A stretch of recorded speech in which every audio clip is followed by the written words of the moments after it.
श्री जगदीश प्रसाद गुप्ता छत्तीसगढ़ शासन में chief engineer के पद से रिटायर होने के बाद श्री द्वारिका महाराज स्मृति न्यास के तत्वाधान में श्री द्वारकाधीश एवं बागेश्वर महादेव मंदिर का वर्ष 2005 में अपने पुत्रों इंजीनियर कुंजन गुप्ता एवं इंजीनियर भुवन गुप्ता के सहयोग से अवंती विहार रायपुर छत्तीसगढ़ में निर्माण करवाया।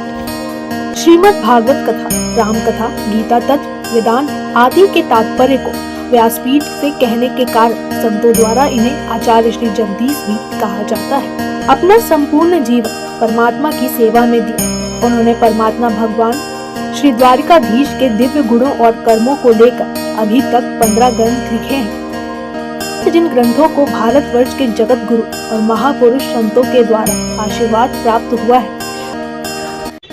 उनके ग्रंथ मुंडक उपनिषद सरलतम बोध का उद्बोधन आप सुन रहे हैं। पंचम विचार तत्व ज्ञान से जीवन मुक्ति का उद्बोधन आप सुन रहे हैं। तमाम किस्म का श्वास गिर जाता है अधिक भोग करने से।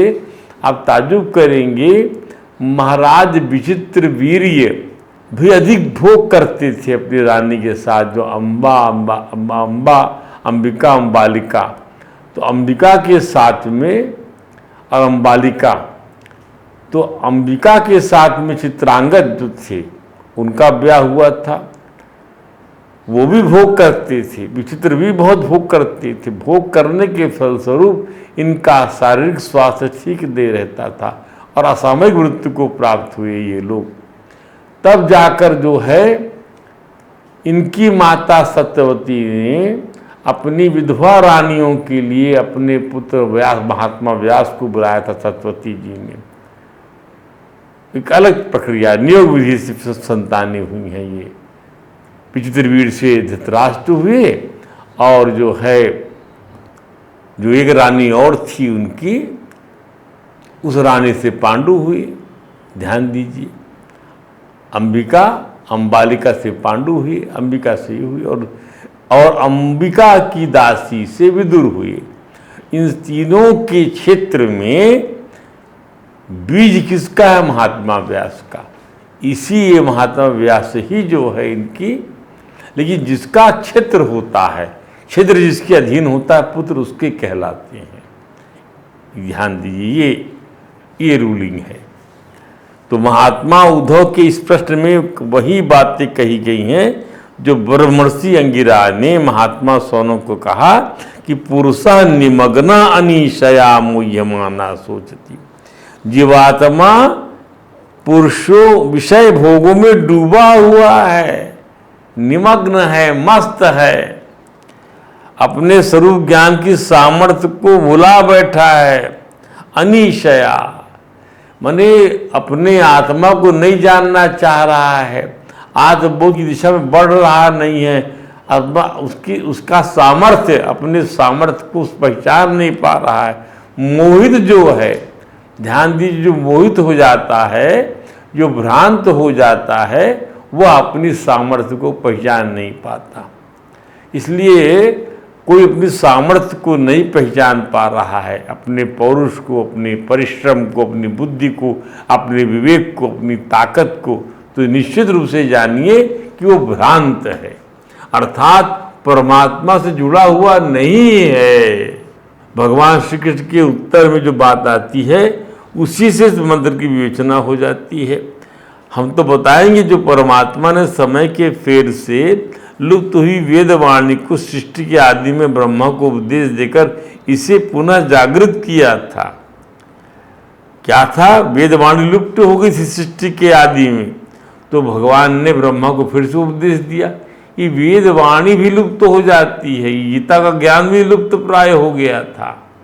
तब भगवान ने फिर से कहा अर्जुन को, पहले उन्होंने सूर्य को कहा था, जिससे में उन्हीं के भागवत धर्म का वर्णन आता है। भगवान कृष्ण ने कहा कि काले नष्टा प्रलये वाणीयम वेद संगीता।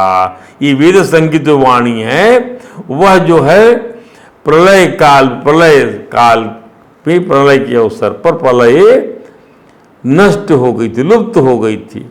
फिर जब सृष्टि का समय आया, मया आदौ ब्रह्मणे प्रोक्ता धर्मो यस्यामदात्मका, तब मैंने अपने कल्प से ही इसका ब्रह्मा को उपदेश दिया। इसमें मेरे भागवत धर्म का ही वर्णन है।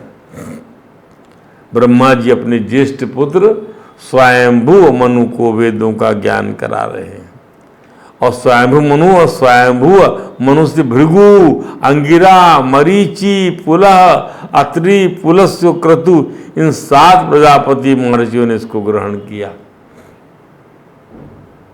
यह आसान ज्ञान नहीं है। ये सब ज्ञान होने पर भी भूल जाते हैं ये लोग।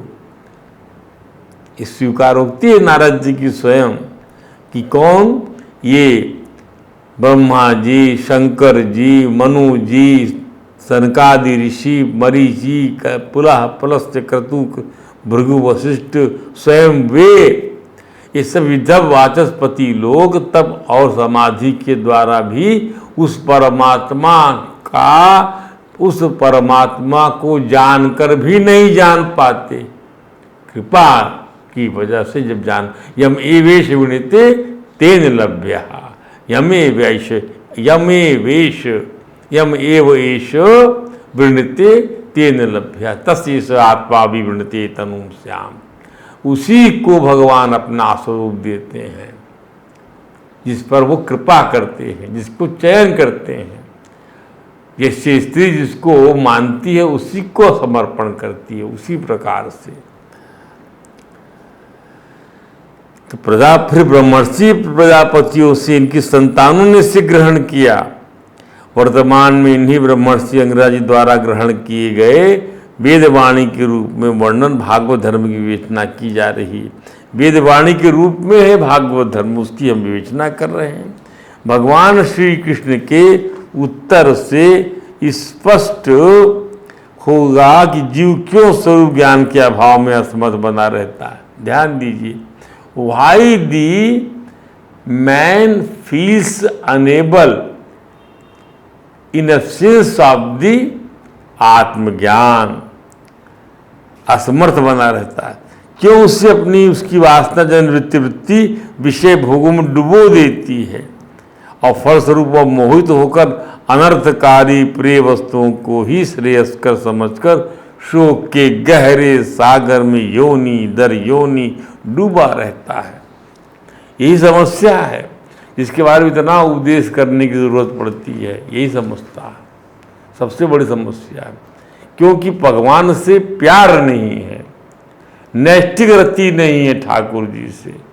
ठाकुर जी से निष्ठा के साथ रति होगी, मेरी तो वही सब कुछ है। जब ये आ जाएगा तब देखिए क्या स्थिति बनती है।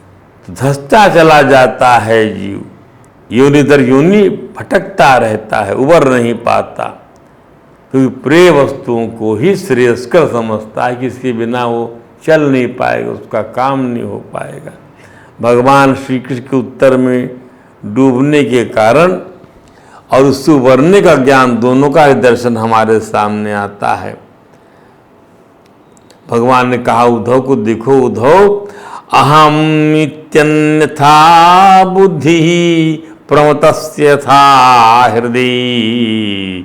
जिस प्रमत्त के, जिस जो व्यक्ति मोहित है उसके हृदय में अहंकारमय बुद्धि होती है, जब वो अपने अन्यथा बुद्धि होती है, जब वो अपने स्वरूप को भूलकर किसी दूसरी सत्ता में डूबा रहता है, तब क्या रहता है, उस सरपति रजो घोर तत्व वैकारिकम मनाहम। तब ये जो अहम बुद्धि है, अहंकार है, माने शरीर, माने स्थूल, सूक्ष्म और कारण, सभी प्रकार के शरीरों को अपना मान बैठता है। केवल मोटा शरीर नहीं, सूक्ष्म शरीर और कारण शरीर, अपना स्वभाव, अपना सूक्ष्म शरीर। तब जीव का सतो प्रधान मन, तब वैकारिकम मनाहा, अर्थात वैकारिक मन ने सतो प्रधान मन क्या होता है, घोर रजोगुण की ओर झुक जाता है। रजोगुण तो है क्या है, रजोगुण क्या है, तृष्णा समुद्भवम, तृष्णा से उत्पन्न होता है, क्योंकि वह आत्मा में अनात्मा का अध्यास कर बैठता है, अशरीरी आत्मा को आत्मा समझ लेता है। रजोगुण का झुकाव जीव को मोहित कर वासनाओं की आसक्ति से बांध देता है और उसके परिणाम स्वरूप जीव क्या पाता है? केवल शोक ही पाता है बस। तो स्वरूप का ज्ञान उसकी इस दुर्दशा का कारण है। जीव के मन में रजोगुण की प्रधानता से संकल्प विकल्प का तांता लग जाता है। रजोगुण हावी हो जाता है विषयों की वजह से। मजा लेने के लिए यही ठीक रहेगा, अरे इससे नहीं, इस उपाय से ज़्यादा मजा आएगा, चाहे धोखा है देना क्यों ना पड़े, ड्रामा करना क्यों ना पड़े, मजा लेना है बस, चाहे कुछ भी हो जाए, इच्छा पूरी करना है बस, चाहे कुछ भी हो जाए। वासना में आसक्ति का बल होता है, वासना में आसक्ति का कथित बल होता है, ऐसा बोलना चाहिए। वह बल नहीं, आत्मबल, कथित बल होता है, ध्यान दीजिए। दुराग्रह बोलते हैं जिसको, और अज्ञान के कारण दुराग्रह का विरूप लिए रहता, देखिए लिखा हुआ है। अज्ञान के कारण दुराग्रह का विरूप, दुराग्रह रूप का कुरूप, दुराग्रह का विरूप लिए रहता है, माने इसके रूप में विकृति है, ऐसा रूप लिए रहता है। और जीव विषयों का चिंतन करने लगता है। अपनी दुर्बुद्धि के कारण कई प्रकार से समझाया है। इसको हमने इतना अध्ययन किया, हमने पाया कि जितने संत हैं उतने संतों ने नाना प्रकार से इसको समझाया है, नाना प्रकार से। जब ऐसा प्रसंग आता है, जैसा भाव हमारे हृदय में ठाकुर जी लाते हैं, वैसा हम बोल देते हैं। और अपनी दुर्बुद्धि के कारण काम के फंदे में फंस जाता है, जिससे फिर छुटकारा पाना कठिन हो जाता है। भगवान श्री कृष्ण उद्धव के प्रश्न पर उन्हें समझाते हुए कहते हैं, दुखोदर्काणि संपश्यन् रजो वेग विमोहिताः। काम के फंदे में फंसा हुआ वह अज्ञानी इसी काम की वश होकर अनेकों प्रकार के कर्म करने लगता है और इंद्रियों के वश में होकर यह जानकर कि इन कर्मों का अंतिम फल दुख ही है, इन्हीं को करता है। इस समय वह रजोगुण के तीव्र वेग से अत्यंत मोहित रहता है। तो बहुत कम कहा भगवान ने, ऐसी स्थिति बन जाती है कि वो अपनी आत्मा का नाश कर लेता है। विषय चिंतन, अर्थ चिंतन इतना ज़्यादा खराब असर डालता है। गीता में तो भरा पड़ा है पन्ना इससे, वेदांत और भागवत भरा पड़ा है पन्ना इससे। यदा पश्य, अब इसमें क्या, इस मंत्र में क्या कहा, यदा पश्यति अन्येषम। अब वह जो है जिज्ञासु, जब ये शोक में डूब गया, अपने स्वरूप को पहचान की तरफ जाने में असमर्थ पा रहा है, क्योंकि आसक्ति में डूबा। इसी को तो भगवान सनत कुमार ने कहा कि न कुर्यात् करहि चित्त संगम तमस्तीव्रम तितीर्षुहा। इस अविद्या रूपी अंधकार को के पार जाना चाहता है, जो इसको फाड़ देना चाहता है, जिसको उधेड़ देना चाहता है, उसको जो है कभी संग आसक्ति नहीं करना चाहिए विषयों की। क्योंकि ये क्या है आसक्ति विषयों की, धर्म अर्थ काम मोक्षाणाम यद अत्यंत विघातकम। बड़ी विघातक है, घातक नहीं विघातक है।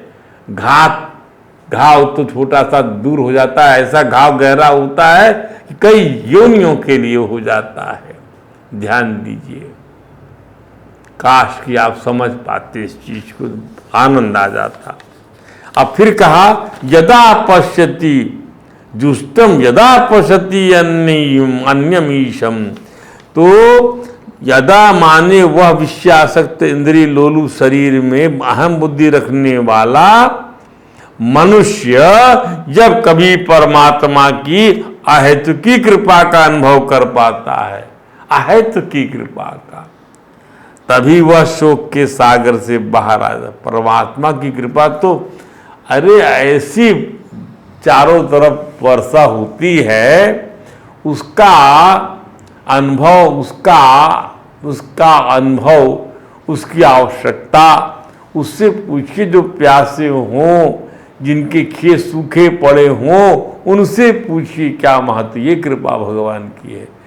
तभी वह सो के यदा माने जब कभी अपने अज्ञान और उसके परिणाम स्वरूप कर्म की आसक्ति से मिलने वाली दुख की निरंतरता से कोई सत्संग हरि कृपा जीवन में आ जाती है, भगवान की सेवा करने वाले लोगों का संपर्क हो जाता है, तो दुख का अनुभव जो अज्ञान से हो गया था वह दुख दूर हो जाता है।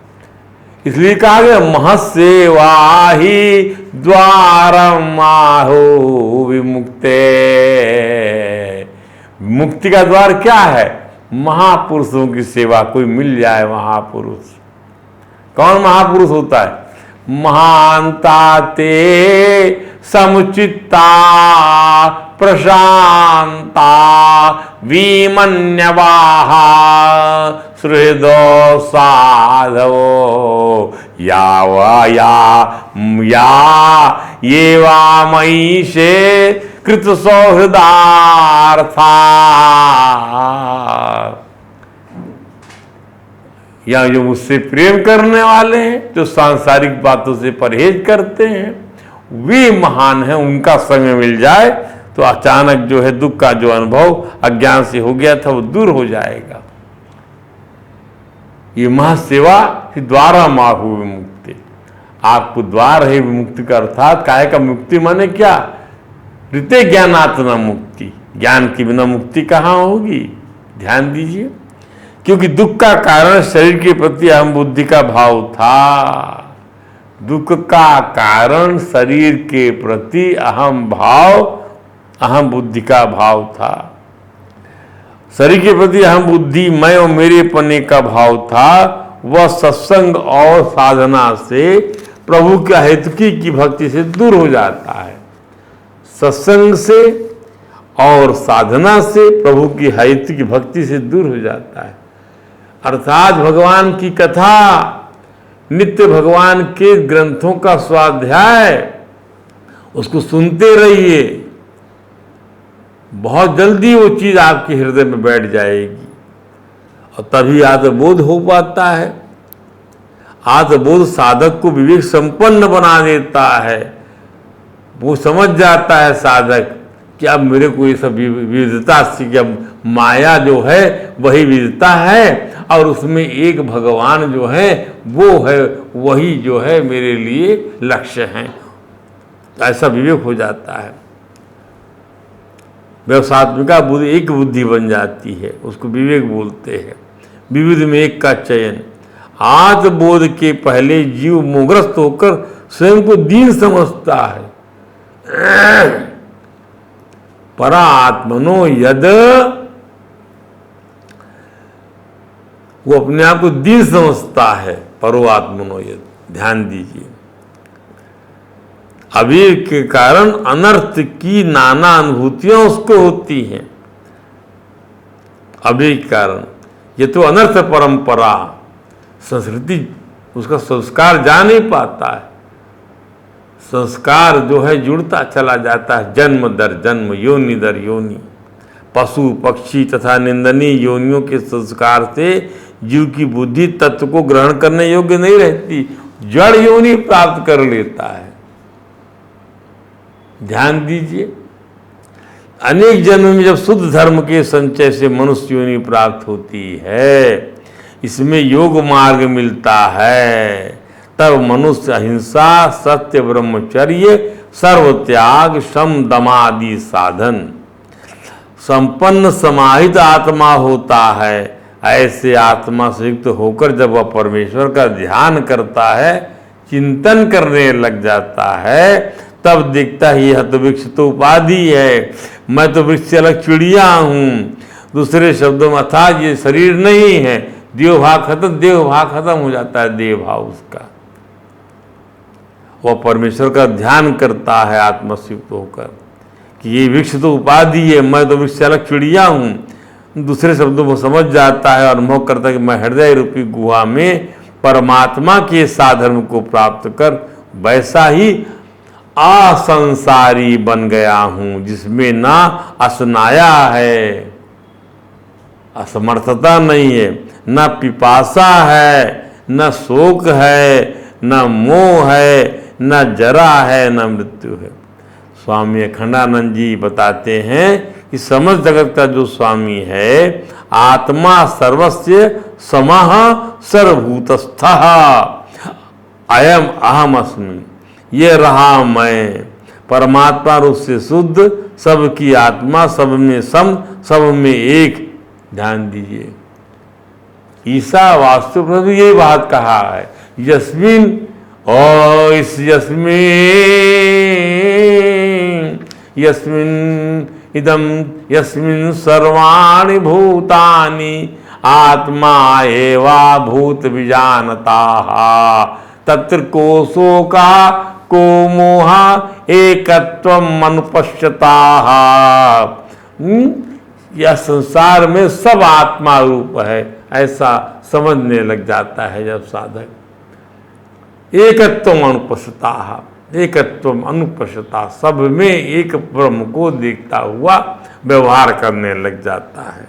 ध्यान दीजिए कि मैं यह विद्याजन्य उपाधिजन्य जो लिंग शरीर है उससे परिच्छिन्न मैं जीवात्मा नहीं हूँ।